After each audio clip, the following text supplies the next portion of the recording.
Swerte mo kung mapagbibigyan. Ingatan mo pag-ibig na isang kakaibig, kakaibig, kakaibig, kakaibig.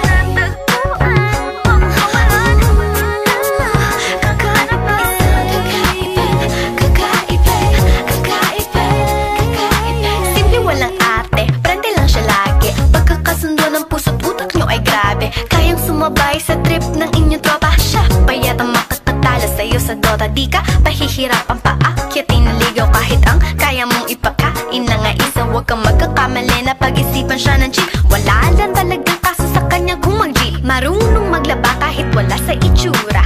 Di na niya rin kailangan papamustura. At kahit na kanino mo dali na pakilala na GGV ang lahat sa galing niya makisama. Di na nakala, di na mumulis ng cellphone yan. Pero magloko ka lang, lagot at mapipektasan. Oo, magaling siya makipagbiruan, pero ang puso mo'y hinding-hindi paglalaruan. Swerte mo kung mapagbibigyan. Ingatan mo ang pag-ibig na isang kakaibig, kakaibig, kakaibig, kakaibig. Panatagpuan mo pagkawalan.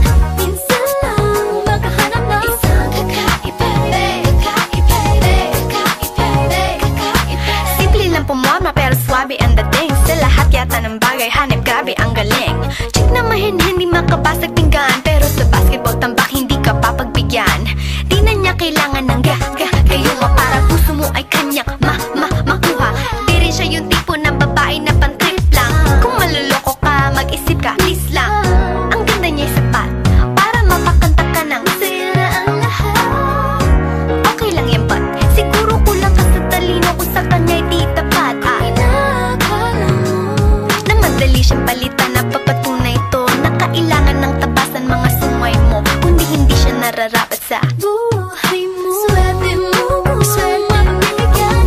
Ingatan mo ang pag-ibig na isang kakaibig, kakaibig,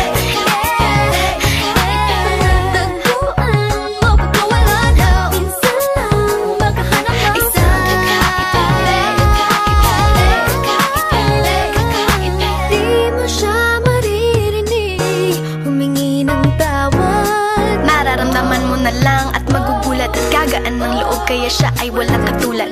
Di siya yung babae na masasabing tipikal. Dahil mismo ang ugali at ganda sumatotal, ang buo niyang pagkatao ay higit sa physical.